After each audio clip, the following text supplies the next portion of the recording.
Buenas noches. Sí. Están como esperando que entren los meseros, ¿verdad?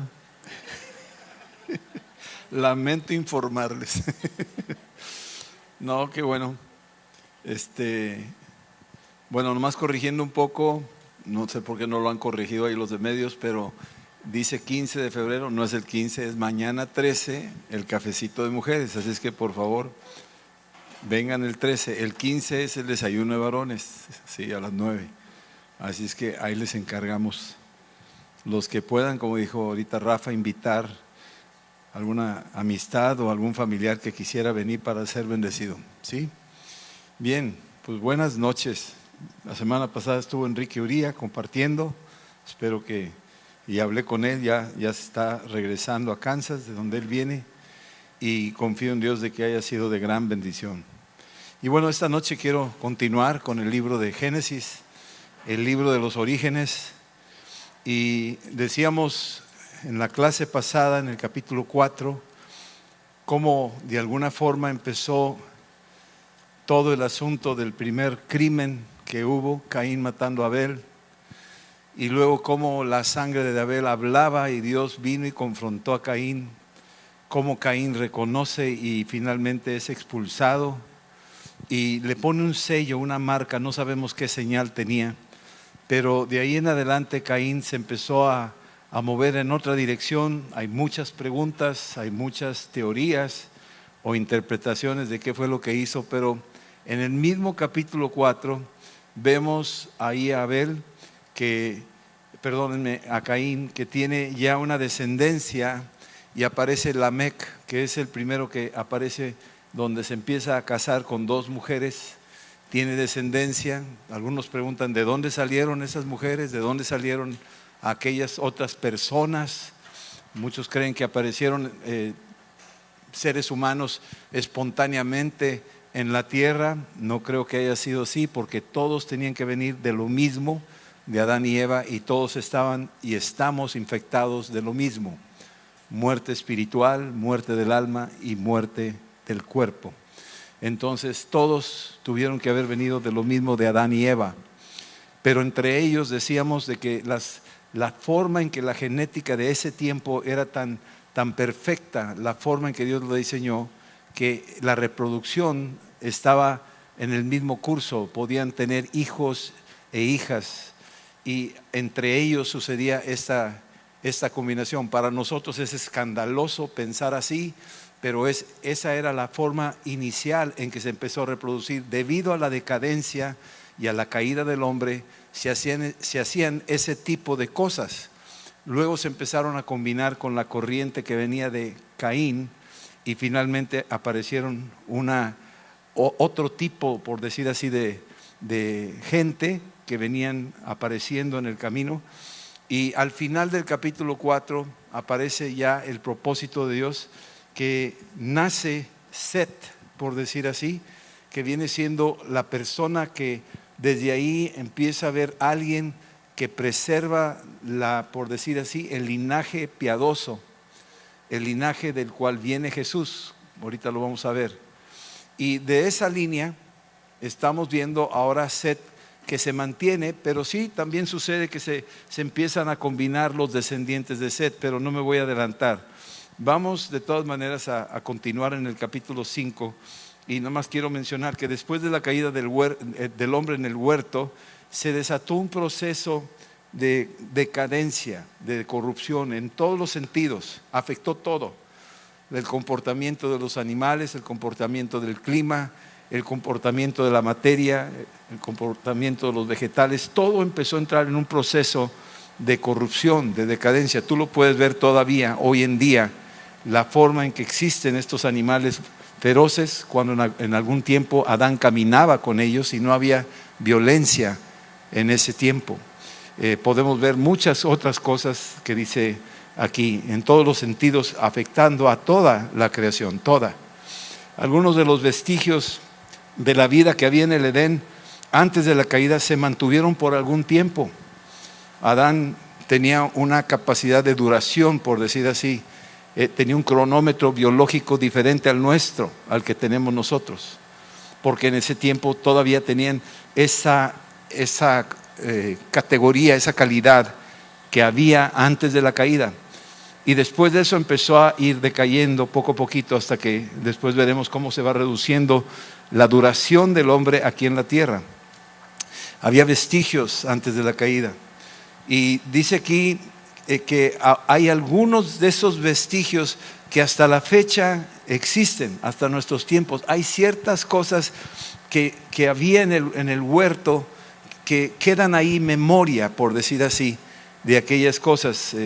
No quiero extenderme, pero en el trato de animales, por ejemplo, en el hablar con los animales, hay quienes tienen todavía esas habilidades de poder convivir con animales que nosotros ni siquiera nos acercaríamos, pero ellos sí, porque tienen algún vestigio de lo que había en el huerto, ¿sí?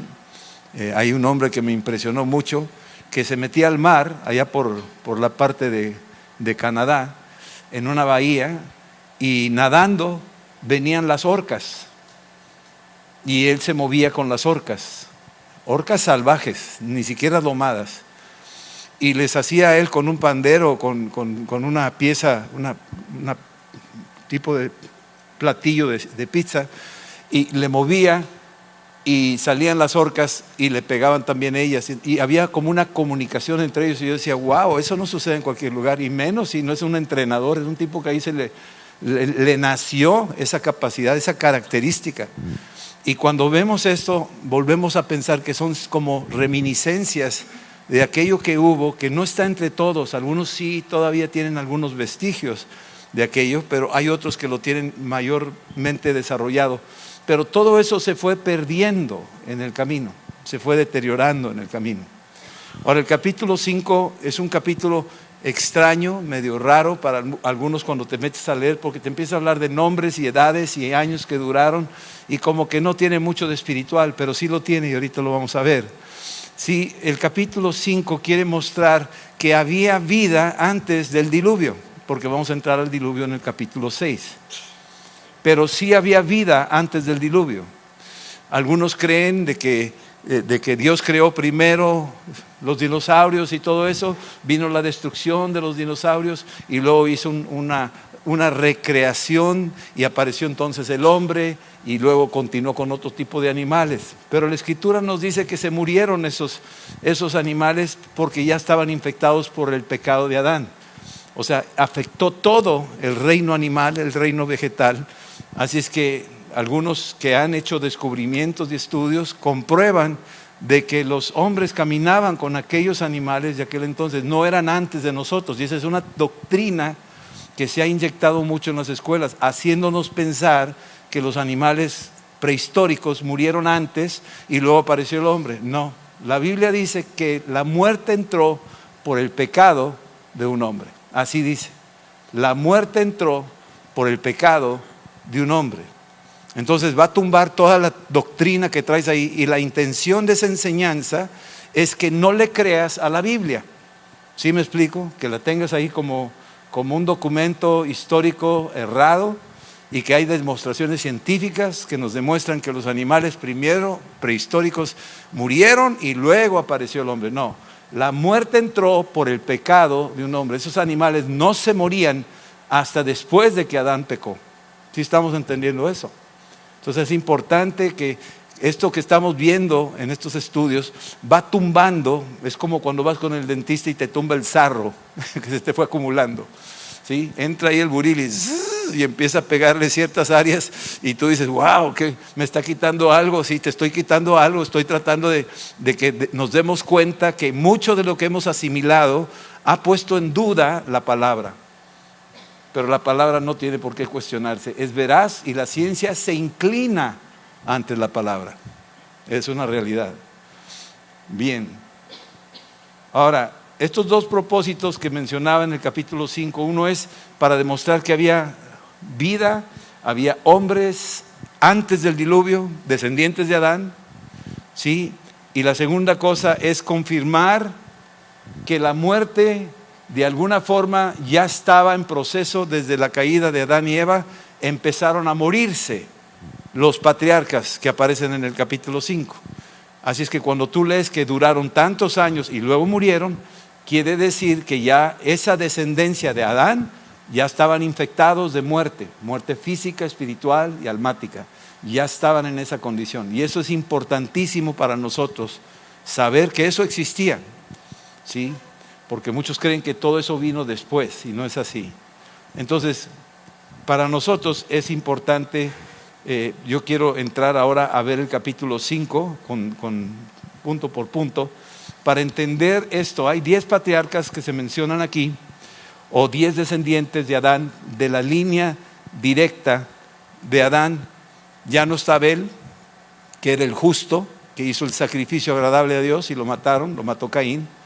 Caín no aparece del todo en el escenario aquí, aunque tenemos que entender que hay muchas otras cosas que sucedieron en el proceso, en el camino, y se fueron interrelacionando las dos líneas, la línea de Caín, que había sido caído bajo maldición y que tenía un signo, y otros grupos que salieron también de Adán y Eva, y que en estos se fueron mezclando. El tercer hijo, por decir así, de Adán y Eva es Set, y Set viene siendo el que en algún momento dado mantenía una línea directa, podríamos decir que es la línea piadosa.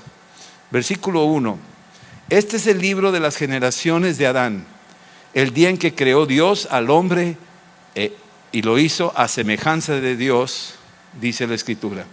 Dios creó al hombre a su imagen y semejanza, eso lo dice en el capítulo 1, y luego entramos más adelante, lo vamos repitiendo, ahorita lo vuelve a decir. Y aun cuando Adán no era Dios, fue creado a imagen y semejanza de Dios. Esto nos dice que así como Dios es 3 en 1, nosotros también sostenemos o tenemos en nuestra persona, en nuestro ser, decíamos, cuerpo, alma y espíritu, a imagen y semejanza de Dios, parecidos a Él. Así es que aquí se tumba la teoría de que era chango y luego se fue haciendo humano. ¿Sí estamos entendiendo?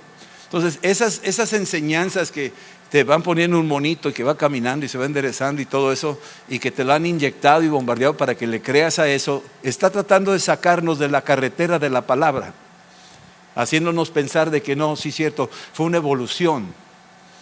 Dios evoluciona. No, Dios no evoluciona, Dios es. Dios no tiene ninguna sombra de variación. Así dice Santiago 1:17. Entonces Dios no cambia.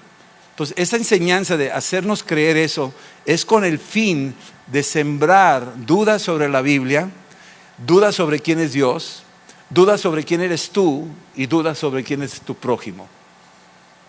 Y al poner eso, al minarte las bases, ya te avanzaron, ya te van a esclavizar.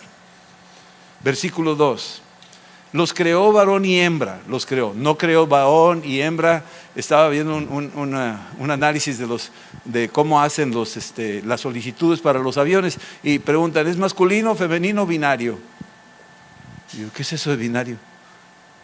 Entonces ya están metiendo la enseñanza de que hay otros sexos aparte del hombre y la mujer, y tratan de minar otra vez los principios bíblicos. Este es un libro de principios, es un libro de los orígenes.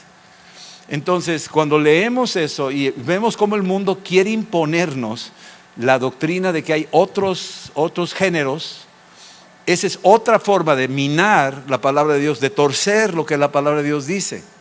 Pero es muy clara: Dios creó un varón y creó una mujer, y ahí se acabó el cuento. Que alguien tiene preferencias, ese es su boleto, esa es su responsabilidad y va a dar cuentas delante de Dios. Pero el principio era un hombre y una mujer. Jesús lo vuelve a repetir en Mateo 19, cuando les dice, ustedes no ignoren lo que fue al principio, porque al principio Dios los creó hombre y mujer. Así lo dice Jesús ahí en Mateo 19. Si tienen tiempo, léanlo por favor. Entonces, estamos entendiendo esto. Génesis capítulo 2 del 21 al 25, crea al hombre, luego lo duerme, le toma una costilla y le trae a la mujer. No le trajo 2 mujeres, no le trajo otro hombre. O sea, entendamos qué fue lo que trajo Dios: un hombre y una mujer. Adán quiere decir chapeado, sonrojado. Ese es podríamos decir, la forma de poder traducir por qué se le llamó Adán, aunque se le conoce también como el padre de la tierra, ¿sí? Pero habría una característica en su piel probablemente, a lo mejor era sonrojado, no lo sabemos, ¿sí? Pero eso es lo que significa. Versículo 3, vivió Adán 130 años. Ya con eso es suficiente, ¿verdad? Pero dice, y engendró un hijo a su semejanza, conforme a su imagen. Estamos hablando de que ya después de que Adán tuvo a Abel, tuvo a Caín y Abel, después de que Caín mata a Abel y lo aleja, se va en otra distancia, sin duda seguía la procreación. Pero aquí el tercero que aparece como nombre del linaje de Adán es Set. Y Set aparece ahora en el escenario. Es como el sustituto, y ahorita vamos a ver. Antes de que naciera Set, Adán ya había tenido 2 hijos, Caín y Abel. Y después de que Caín mató a Abel, nace Set, y de él nace su hijo Enosh. Así es que Set tiene ahora un hijo. Ya ahora sí Adán es abuelo, tiene un hijo, se llama Enosh, tiene un nieto, Enosh, de quien se dice que fue la generación que comenzó a buscar a Dios. Acuérdense que Adán y Eva caminaban con Dios y el vestigio que había en ellos era caminar con Dios. Todavía es natural que el hombre busque a Dios de alguna forma. Tú lo ves en todo el mundo, las diferentes religiones, es ese vestigio que había en el principio. El hombre sabe que Dios existe. Hasta el ateo dice, gracias a Dios que no creo en Dios. Así dice. Y esta línea, ese vestigio, lo más depurado que podría haber sido es Set. Set es lo más fresco que tiene como esa noción de que hay un ser supremo. Y ahí en ese capítulo, Génesis 4:26 dice, y a Set también le nació un hijo y lo llamó Enos. Entonces los hombres comenzaron a invocar el nombre de Jehová, el nombre impronunciable. Sabían que existía un Dios supremo, no lo conocían. Había la nostalgia de esa comunión que caminaba el hombre con él. Y de repente cayó la cortina que separó al hombre de Dios, porque Dios es santísimo y el hombre había caído en desobediencia y en pecado. Y en la medida que iba saliendo la siguiente generación, había un deseo, como en Abel, que quiso presentar un sacrificio de sangre, y aún en el hermano Caín presentó las verduras y los frutos de los campos. Todos sabían que había algo y querían presentar ofrenda. Y esto es algo que todo ser humano lo tiene. Una vez hicieron un experimento con unos niños después de la Segunda Guerra Mundial, unos niños en Italia, en un orfanatorio, en un pueblo lejos. Y el experimento era de que no tuvieran nada de nociones de que existía Dios, que no se les hablara de Dios, que no se les enseñara de Dios, y querían observar a ver si ellos llegaban a la conclusión si Dios o no existía. Total, los tuvieron en ese campamento, eran de todas las edades ahí, y un día fueron a buscarlos. Llegaron, tenían sus dormitorios, su comida, y no los encontraron. Y subieron a buscarlos al techo. Y estaban en el techo los niños levantando las manos en el amanecer del sol, sin haberles enseñado nada que si Dios existía o no existía. Había un vestigio en ellos de que algo superior existe, que hay un Dios, que no lo conocen. Por eso el hombre empezó a adorar el sol y la luna y los animales, y etcétera, etcétera, etcétera, por la confusión que entró. Pero había un vestigio de que sí, de alguna forma tiene que existir un ser supremo. Aquí dice en el versículo capítulo 4:26, ahí comenzaron a invocar el nombre del Señor. ¿Sí?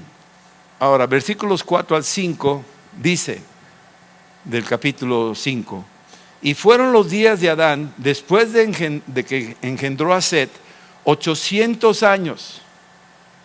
Aquí como que hay, a ver, ¿por qué tanto? Porque estás acostumbrado a tus espacios. Es que la Biblia dice 70 y 80 los más maduros, y di que te fue bien. Sí, ese es en el tiempo de David. Pero antes de eso, lo que había era una duración tremenda, porque acababan de salir del huerto y todavía traían la inercia de las riquezas que tenían en el huerto del Edén. y se fue perdiendo lo que había en el huerto del Edén, en el proceso.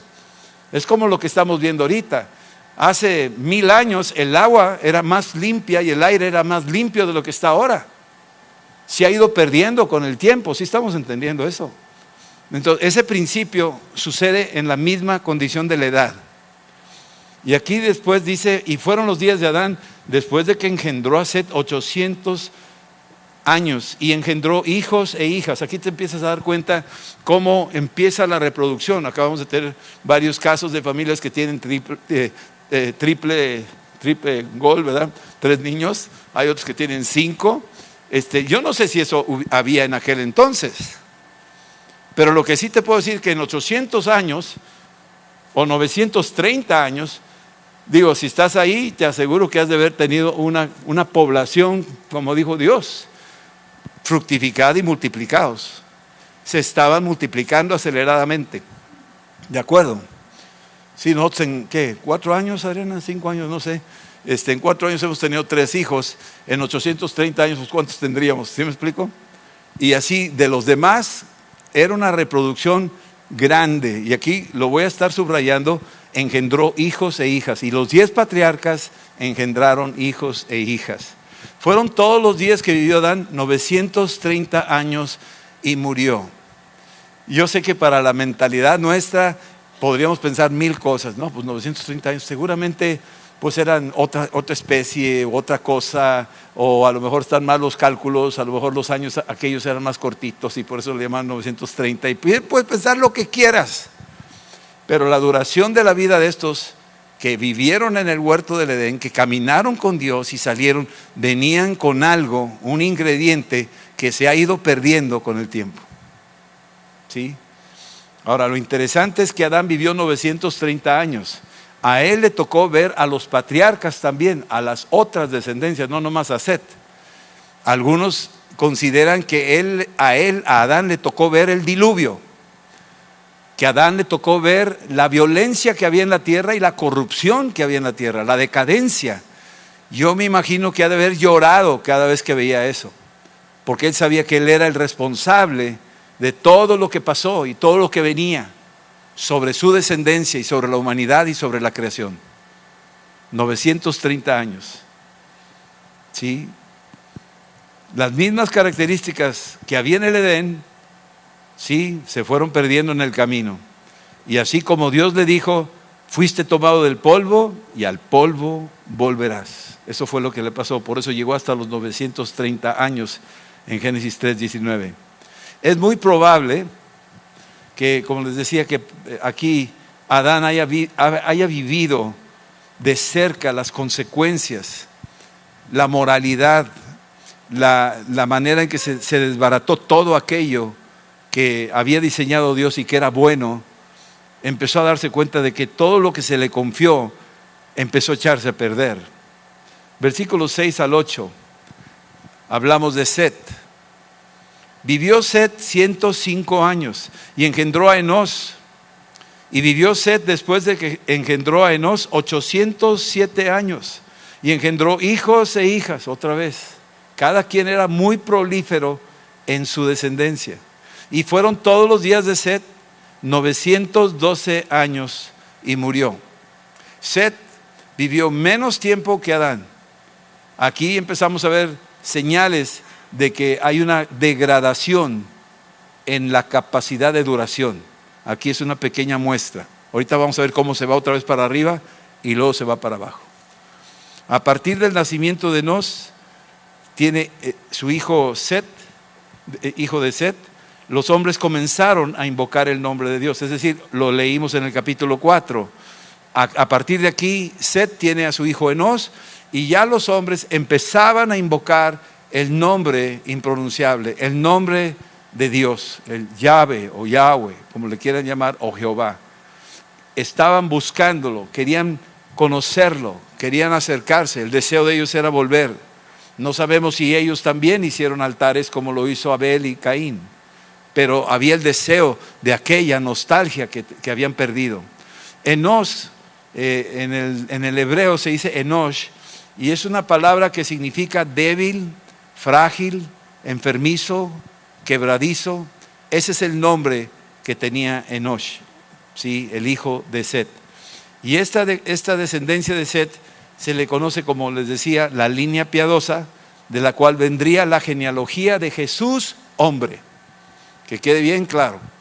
En el libro de Lucas aparece la genealogía, y en el libro de Mateo también la genealogía de Jesús.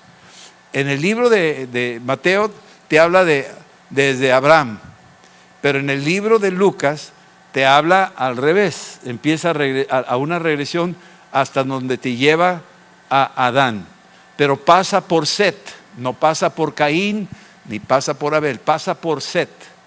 Y esa línea es importante entenderlo, que cuando Jesús nace 100% Dios, porque fue concebido por el Espíritu Santo. Jesús es Dios, pero se encarnó de la Virgen, se encarnó como ser humano cuando fue concebido en el vientre de ella, y lo que traía como linaje, como herencia, vamos a llamarlo así, en su cuerpo, porque él tomó el cuerpo de un hombre, ese cuerpo estaba alineado a la línea de Set.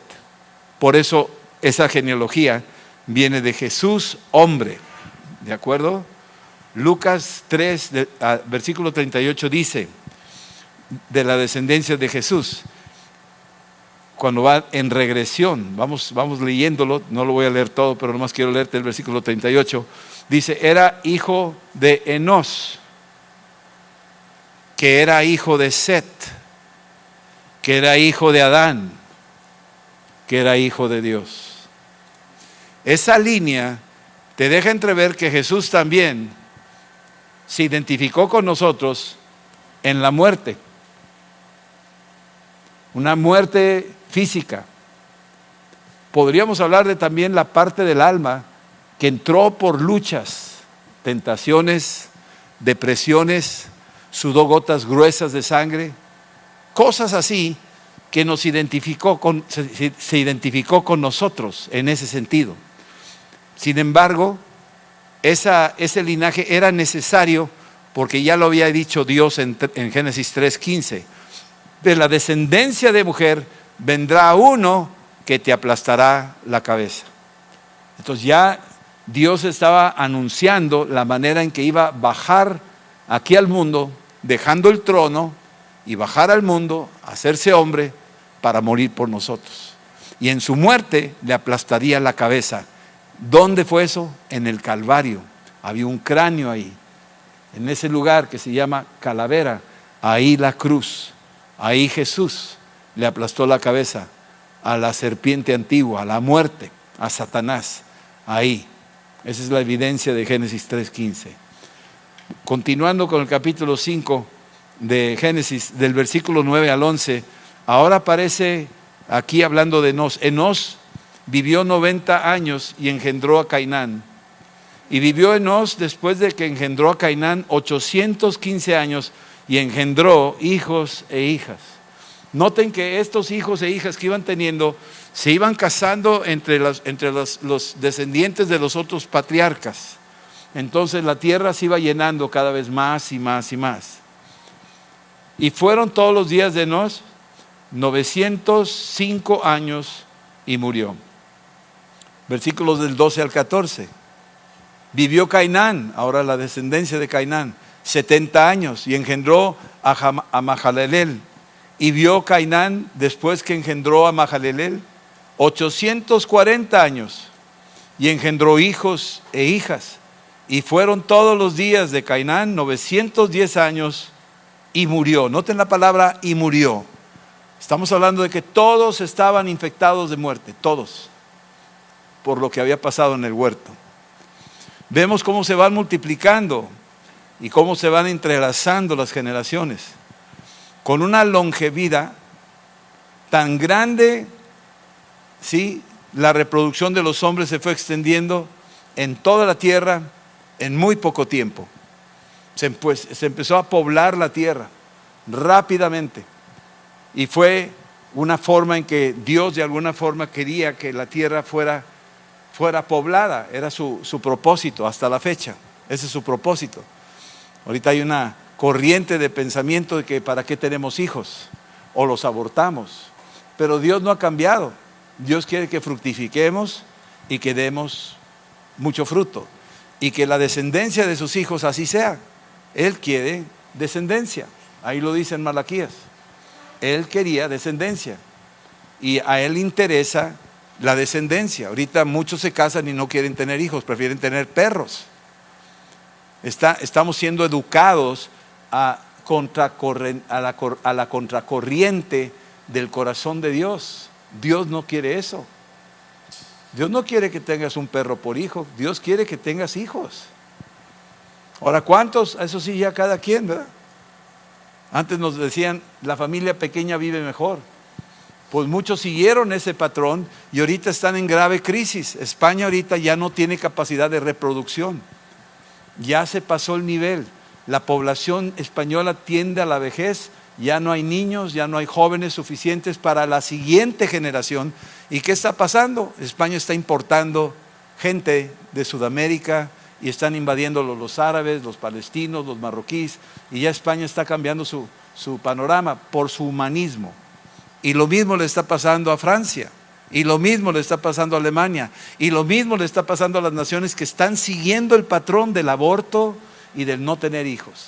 ¿Por qué? Pues porque no te va a alcanzar el dinero, la vida es muy cara. Y los bombardean con eso para que no crean que Dios es el que se encarga de suplir. Yo siempre pensaba, ¿cómo le voy a hacer para la colegiatura de mis hijos? ¿Cómo le voy a hacer para esto? ¿Cómo? Y Dios nos suplió para nuestros hijos. Y no les ha faltado nada y están cachetones, todos. ¿Sí me explico? Dios se encarga de suplir y Él nos ayuda. Pero quiero que vayan descubriendo cómo la corriente de este tiempo nos está invitando a correr en sentido opuesto a lo que Dios estaba haciendo. ¿Sí? Bien, versículos del 15 al 17, Mahalaleel dice aquí que tuvo 65 años y engendró a Jared. Y vivió Mahalaleel después de que engendró a Jared 830 años y engendró hijos e hijas, otra vez. Y fueron todos los días de Mahalaleel 895 años y murió. Noten ahora, tiene 895 años Mahalaleel comparado con los años que tenía Adán, 930. Entonces vemos que gradualmente va bajando la curva de duración. ¿Sí? En versículos 18 al 20, Jared, dice aquí, vivió Jared 162 años y engendró a Enoc, y vivió Jared después que engendró a Enoc y 800 años y engendró hijos e hijas, y fueron todos los días de Jared 962 años y murió. Aquí tiene más edad que Mahalaleel. Y eso vemos a veces como que en el proceso, a veces le llamamos los garbanzos de Aquilo. Son los efectos de que llegas a un punto donde hay picos que sube y vuelve a bajar. Sí, claro que sí. En nuestra generación hay gente que ha tenido hasta 130 años de edad o más. Se han encontrado en algunas partes de Tíbet y otras partes en Okinawa, en Japón, que son los lugares donde más longevidad hay, donde más dura la gente. Uno se pregunta por qué, ¿verdad? Pero así es, o sea, hay ciertos vestigios de que sí pueden durar y luego sube y luego vuelve a bajar. Seguimos leyendo, versículos del 21 al 24, aparece Enoc. Vivió Enoc 65 años y engendró a Matusalén, y caminó Enoc con Dios. Aquí empezamos a ver algo distinto a los otros. Comenzó a caminar con Dios. Tú dices, pero no que el hombre no podía caminar con Dios, no podía ver a Dios, no que ahí había un velo de separación. Podríamos interpretar lo que está diciendo aquí, que era un hombre intensamente enamorado, buscando a Dios, que se había propuesto en su corazón de buscar con Él. Caminar con Dios implica que era justo. Caminar con Dios quiere decir que Él no corría en la corrupción de su tiempo. Su tiempo era corrupto. Cuando entremos al capítulo 6, dice ahí que había violencia en toda la tierra. Enoc no quiso participar con eso. Y ese es un decir, caminó con Dios. Era algo que él no quería participar con eso. Él quería caminar con Dios. Él quería en los pensamientos de Dios, en el temor de Dios. Había algo en su corazón que lo alejaba. Era un justo, vamos a llamarlo así. No era salvo, pero era justo. ¿Sí estamos entendiendo? Entonces, ahí dice que caminó con Dios. Después que engendró a Matusalén 300 años y engendró hijos e hijas. Y fueron todos los días de Enoc 365 años. Qué interesante. ¿Cuántos días lleva el año? 365 días del año. Pues este hombre vivió 365 años. ¿Sí? Noten que si lo comparamos con los demás, pues olvídalo, no les llega. Ya la edad se fue más abajo, la duración de Enoc, 365. Caminó pues Enoc con Dios y desapareció porque lo llevó Dios. Le agradó tanto a Dios este hombre que Dios lo toma y lo lleva. Tú dices, oye, espérame, pero pues no, que ya no podía acercarse Dios con ellos, ¿cómo es posible? Aquí hay ciertas cosas que tendremos que entender en la economía de Dios, cómo trabaja. Porque más adelante vamos a ver que Dios se llevó a Elías y Jesús todavía no moría. Entonces hay dos personajes en la Biblia que han sido arrebatados, ahorita los vamos a ver. Enoc es el que menos años vivió en la tierra antidiluviana, pero fue arrebatado al cielo por Dios porque caminó con Dios, porque tenía temor de Dios, porque no quería participar con lo que había en la caída, en la situación de lo que vivía la humanidad. Nosotros, si nos dieran una video de lo que había en ese tiempo, te aseguro que nos quedaríamos espantados de la condición de la humanidad de aquel entonces. Y luego entenderíamos por qué con justa razón Dios mandó el diluvio. Lo entenderíamos mucho más claro si nos permitiera ver lo que había. Pero Dios nos ama tanto que dice, no estás capacitado para ver lo que hacían. Y Enoc se mantuvo al margen y no quiso nada. Es algo que le pide a la iglesia hoy en día, que no nos unamos a yugos desiguales, que no participemos en las obras infructuosas de las tinieblas. Dios quiere que seamos como Enoc y quiere arrebatarnos el día de su venida. ¿Sí estamos entendiendo? ¿Por qué? Porque caminamos con Dios. Y ese es el fruto de lo que va a venir en los últimos tiempos. La iglesia que se aparta del mal, la iglesia que no quiere participar con las cosas del mundo, es alguien que quiere caminar como con Dios, como Enoc. Y ese es el perfil que le agrada a Dios. Aquí dice porque le agradó a Dios. Le agradó. ¿Sí? Le agradó a Dios. Fue algo que dijo, así es. Este es mi hijo amado en quien tengo mi complacencia. Estoy agradado. ¿Por qué? Porque no tiene nada que ver con el mundo. Está separado. Porque camina conmigo. Y cuando yo venga, me lo voy a llevar. Y va a estar conmigo para que donde yo esté, tú también estés conmigo y con mi Padre que me envió. Juan 14. Bien, Hebreos 11:5 dice algo interesante. Dice, por la fe Enoc fue traspuesto para no ver muerte. Aquí usó la palabra traspuesto. Y no fue hallado. Lo buscaron. Ya imagino ahí lo estaban buscando. Y no dieron con él. ¿Dónde anda? Pues quién sabe, se perdió. ¿Sí? Porque lo traspuso Dios. Y antes que fuese traspuesto, tuvo testimonio de haber agradado a Dios.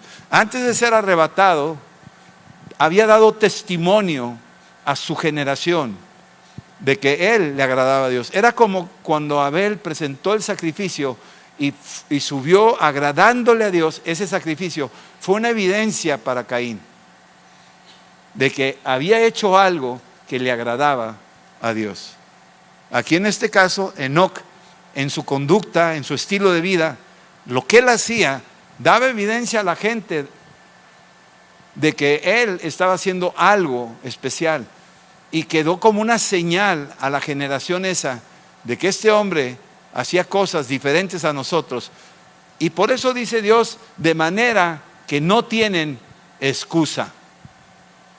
O sea, la generación de ese tiempo, cuando vio el testimonio de Enoc y veían cómo este hombre no participaba en las cosas de su tiempo, entonces quiere decir que lo que él hacía, había una gracia sobre su vida.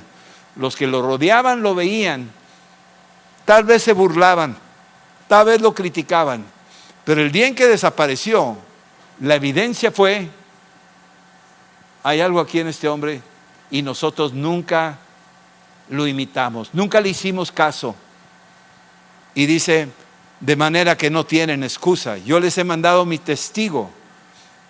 ¿Sí me explico?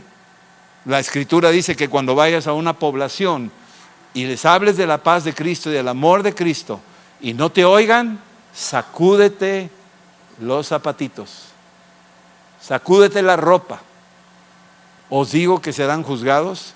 ¿Pero por qué tan duro? Porque tuvieron la oportunidad de ver el testimonio y no se arrepintieron, de manera que no tienen excusa. ¿Sí estamos entendiendo eso? Entonces nosotros somos testigos de Cristo aquí en la tierra, y a donde vamos, los que nos rodean y nos ven saben de algo. Algunos se ríen, se burlan, nos rechazan, y otros se acercan y creen. Muchos de nosotros somos así. Vimos el testimonio, nos tocó y nos acercamos y creímos. Pero hay otros que lo han visto y dicen, no, hombre, yo me arrepiento al final.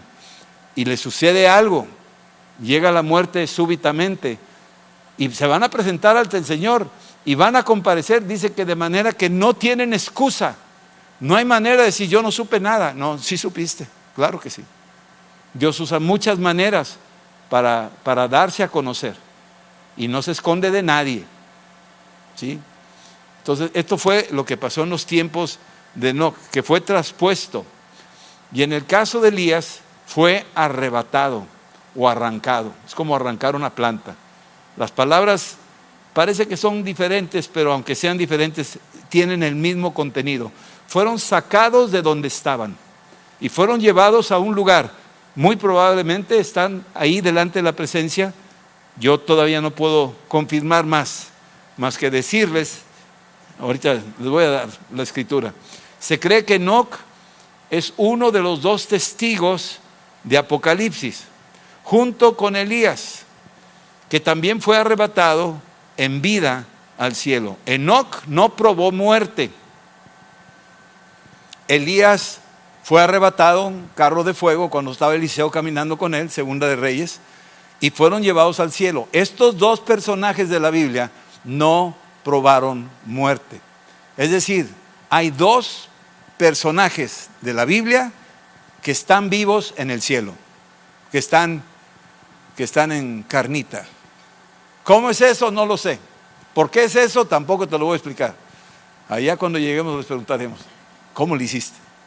Pero aquí nuestro entendimiento es, hay solo dos personajes que han sido tomados de la tierra. Uno fue tomado en el caso de Enoc, que caminaba con Dios porque le agradó a Dios, y así como estuvo, desapareció y fue arrebatado en cuerpo. Y en el caso de Elías es otro caso, caminando con Eliseo, y de repente viene un carro de fuego y lo arrebata y se lo lleva, y Eliseo es testigo de eso. Y los dos personajes hasta la fecha, hasta hoy, están ahí. Es muy probable que esos sean los dos testigos que menciona Apocalipsis.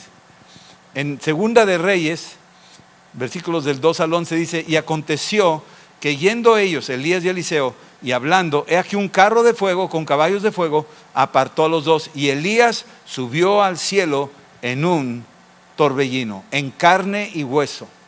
Así fue llevado. Sí, así que tanto Elías como Enoc desaparecieron de este mundo y no probaron muerte. Sin embargo, la Biblia nos reporta en Apocalipsis que vendrán dos testigos. Están de pie ante Dios y se cree que puede ser, se cree, y muy probablemente así sea, que son Enoc y Elías. Apocalipsis 11 del 3 al 13 dice, y daré a mis dos testigos que profeticen por 2260 días, vestidos de cilicio. Estos testigos son los dos olivos y los dos candeleros que están en pie delante del Dios de la tierra. Si alguno quiere dañarlos, sale fuego de la boca de ellos y devora a sus enemigos. Aquí te habla de cómo Elías le hablaba al rey Acab y le decía arrepiéntete, y le decía ahí a Jezabel también. Y acá vemos que Enoc muy probablemente estaba hablándole a su generación y salía fuego de su boca cuando les confrontaba a su generación que estaba perdida. ¿Sí? Y si alguno quiere hacerles daño, debe morir él de la misma manera. Estos tienen poder para cerrar el cielo a fin de que no llueva en los días de su profecía. ¿Quién hizo eso? ¿Quién cerró el cielo? Pues está Elías, ¿verdad? Pero dice estos, quiere decir que Nos, de alguna forma, tenía manifestaciones sobrenaturales también como los de Elías. ¿Sí? Y dice aquí, tienen poder sobre las aguas para convertirlas en sangre, como Moisés, y para herir la tierra con toda plaga, como Moisés. Cuántas veces quieran. Cuando hayan acabado su testimonio, la bestia que sube del abismo hará guerra contra ellos y los vencerá y los matará. Aquí es donde ya estos dos personajes bajan a la tierra, van a hacer todas las señales tipo Moisés, y después va a salir esta bestia, los va a matar.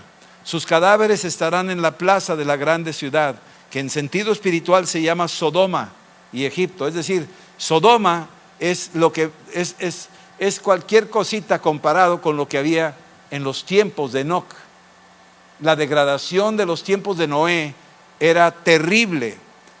Se eliminaron esa generación con un diluvio, pero quedaron vestigios de eso malo que seguía multiplicándose, y es fecha que se sigue multiplicando cada vez más. ¿Sí? Sodoma, dice aquí, y Egipto, donde Egipto representa todos los dioses que tenían y la idolatría y todo lo demás, donde también nuestro Señor fue crucificado. Estamos hablando ahí de Jerusalén, que esa Jerusalén puede que sea un lugar de decadencia muy fuerte, más fuerte de lo que nos imaginaremos. Y los de los pueblos, tribus, lenguas y naciones verán sus cadáveres por 3 días y medio y no permitirán que sean sepultados. Y los moradores de la tierra se regocijarán sobre ellos y se alegrarán. ¿Sabes por qué? Porque son muy incómodos. Los santos son muy incómodos. Son aguadafiestas. Los santos son muy incómodos. Me acuerdo un político que me dijo: si tú quieres entrarle a la política, tienes que entrarle a todo, y si no, mejor vete porque nos estorbas. Así dijo. Oye, tremenda frase. Más claro que el agua no hay. Sí, la tierra se va a regocijar sobre ellos y se alegrarán y se enviarán regalos unos a otros, porque estos dos profetas habían atormentado a los moradores de la tierra. Imagínate Moisés, lo incómodo que fue para Egipto, lo incómodo que fue para el faraón. Los había atormentado.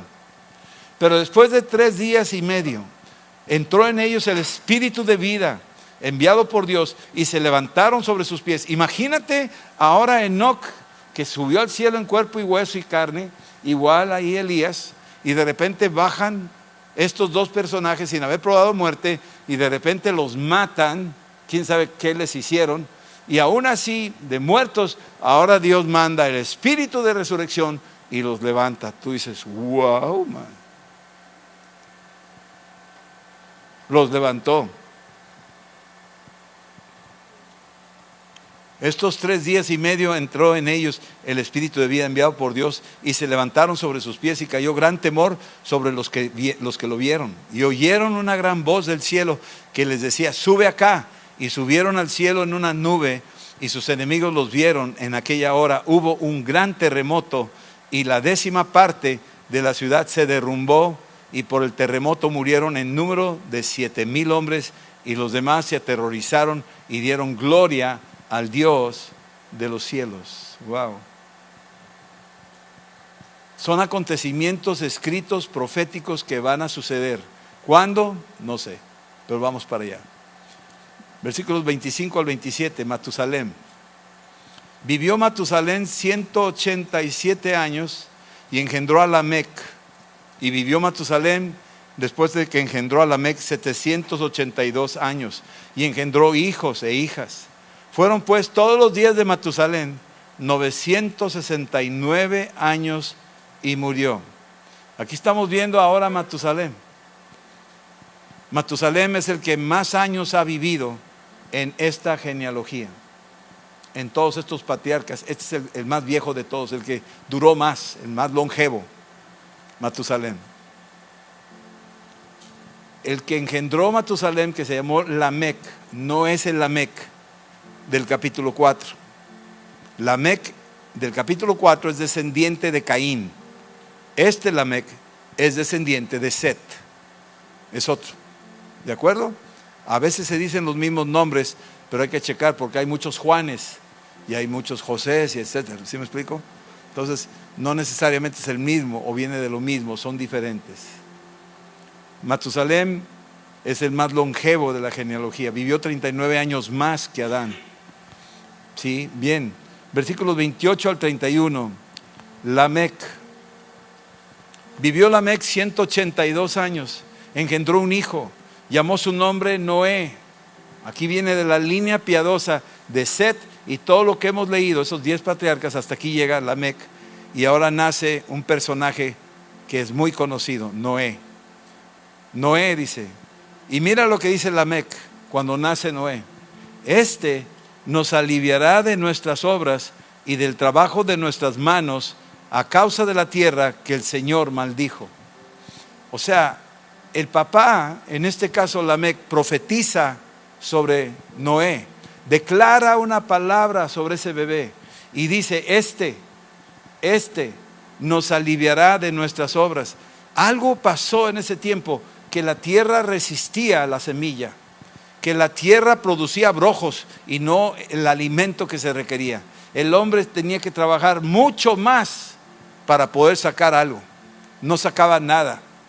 Y era como una queja, era como una petición, ojalá que se encargue de ayudarnos y sacarnos de la ruina en la que estamos, porque la tierra está maldita y no dará frutos, sino abrojos y espinos va a estar produciendo. Seguramente aquí se estaba expresando la profecía que Dios dio en el Edén, que la tierra iba a producir espinos y abrojos, no iba a dar su fruto, por más que trabajaran, no funcionara. Hay vestigios de eso, hay gente que intenta un negocio y no le sale, intenta otro y tú dices, ¿qué pasa? Hay algo ahí que tenemos que romper y buscar a Dios, porque seguimos con la misma idea de Lamec.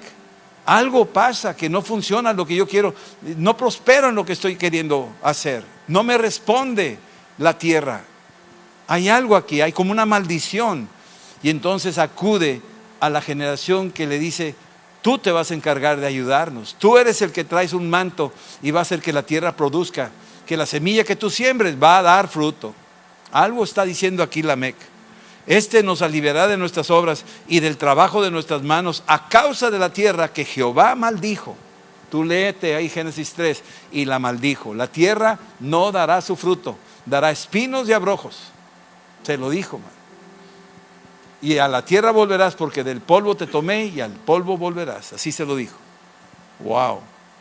Así es que vivió Lamec después que engendró a Noé 595 años y engendró hijos e hijas, y fueron todos los días de Lamec 777 años y murió. Un número muy interesante, 777.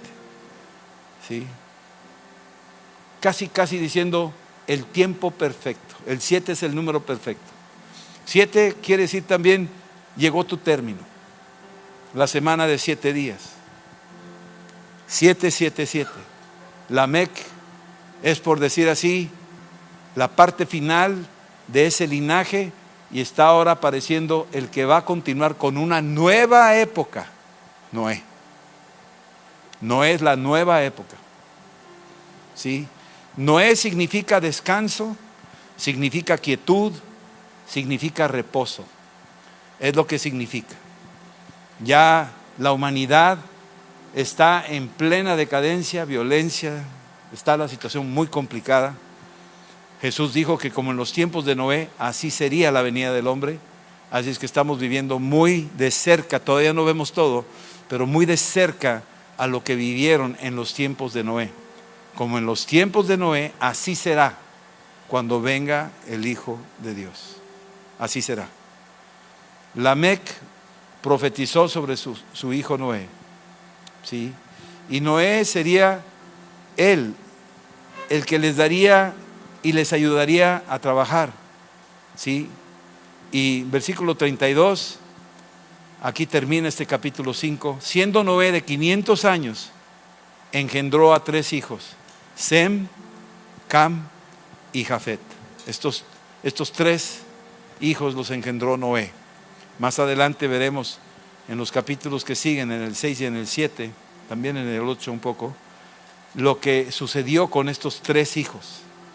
Y te vas a dar cuenta también cómo iba Noé la línea piadosa, porque Noé viene de ahí, pero Noé también trae algo, trae un poquito de lo que seguía, la mezcla que había, de Cam. Después veremos quiénes son los que descienden de Cam y Jafet.